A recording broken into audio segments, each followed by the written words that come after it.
এই মহিলাটির সাথে একটি ভূত সম্পর্ক করেছে আর তারপর এই মেয়েটি বর্তমান দুনিয়াতে আর নেই। এই মেয়েটি দুনিয়া থেকে চলে গিয়েছে। আপনার বাড়িতে যদি কোনো মহিলা মানুষ থাকে, এই ভিডিওটিকে স্কিপ না করে হেডফোন লাগিয়ে একা একা বসে দেখুন। আর এই ভিডিওটিকে ফ্যামিলির সাথে বসে দেখবেন না। আর এই ভিডিওটিকে ছোট যারা আছেন তারা ভিডিওটিকে স্কিপ করে ফেলুন। এই টপিকের উপরে কথা বলা এটা আমি অনেকটাই প্রয়োজন মনে করে আজকের এই ভিডিওটি বানাইতেছি। আপনারা স্ক্রিনের মধ্যে যে মহিলাটিকে দেখতেছেন, এই মহিলাটির বাড়ি হয়েছে কর্ণাটকে।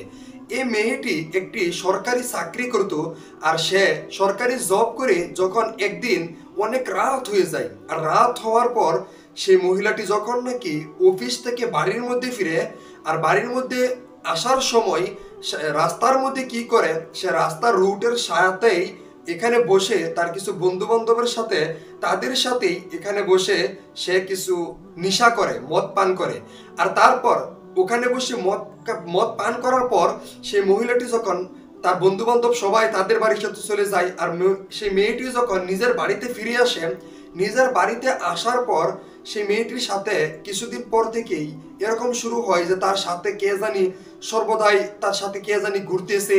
আর তার ঘুমানোর পর তার এরকম অনুভব লাগে যে তার সাথে কে শারীরিক সম্পর্ক করতেছে। তার কাপড় খুলে ফেলে, তার হাতের নখ যখন দেখে, হাতের নখের মধ্যে কেন তার কিরকম ভূতের মতন দেখা যায়, এরকম অনেক কিছু তাকে মানে সমস্যা দেখা দেয়।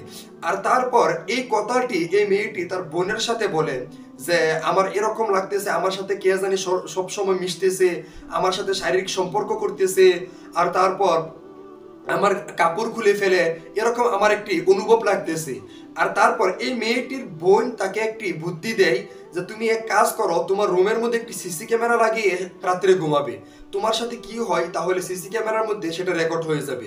আর তারপর এই মহিলাটি তার রুমের মধ্যে একটি সিসি ক্যামেরা লাগায়, আর সিসি ক্যামেরা লাগিয়ে এই মহিলাটি রাত্রে যখন ঘুমায়, আর তারপর সকালে ঘুম থেকে উঠে এই মেয়েটি দেখে যে তার সিসি ক্যামেরার মধ্যে এই ভিডিওটি দেখে যে রাত্রে তার সাথে এরকম ভাবে কে শারীরিক সম্পর্ক করতেছে, আর তারপর তাকে এরকম ভাবে বিছনা থেকে তুলে ফেলে, আর বিছনা থেকে তুলে ফেলে এরকম ভাবে শারীরিক সম্পর্ক করতেছে।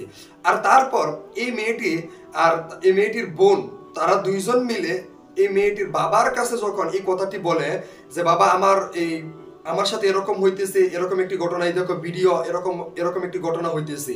আর তারপর তার বাবা তাকে জিজ্ঞেস করে যে তুমি কোথাও কি কোনো ভুল করেছিলে নাকি, যে তোমার সাথে এরকম কেন হইতেছে।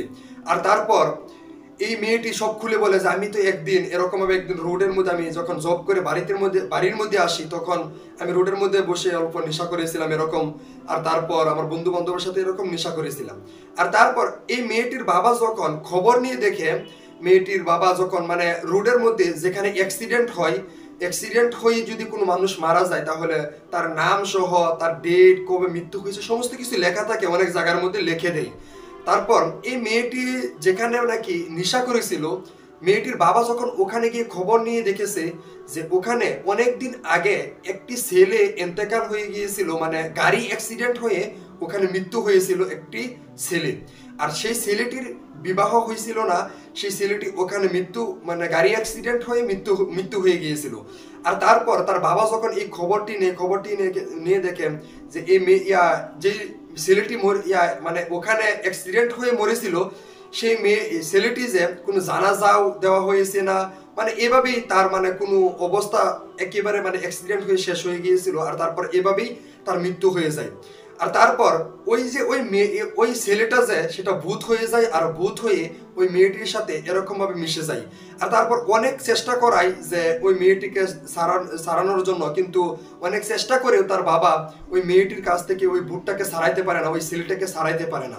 আর তারপর কিছুদিন পর দেখা যায় এরকম শারীরিক সম্পর্ক করতে করতে ওই মেয়েটি এক সময় এরকম আসে যে সে মৃত্যুবরণ করে ফেলে, মানে তার অবস্থায় শেষ হয়ে যায়, এরকম একটি অবস্থা করে এই ভূতটি তাকে মৃত্যুর মুখে ঢেলে দেয়। এই মেয়েটি অবশেষে মৃত্যুবরণ করে ফেলে। আজকের আমি এই ভিডিওটি বানানোর একমাত্র উদ্দেশ্য হয়েছে এটা, রাস্তাঘাটের মধ্যে আমরা সতর্ক হিসাবে থাকা আমাদের অনেকের সবার জন্য প্রয়োজন। তাই আজকের এই ভিডিওটি আমি অনেকটা প্রয়োজন মনে করে এই টপিকের উপরে আমি আজকে কিছু কথা বললাম। বাকি এই ভিডিওটিকে নিয়ে আপনার কি মন্তব্য অবশ্যই কমেন্ট বক্সের মধ্যে জানাবেন। আর ভিডিওটি ভালো লাগলে অবশ্যই লাইক করে চ্যানেলটিকে সাবস্ক্রাইব করে ফেসবুকে দেখলে ফলো করে রাখবেন।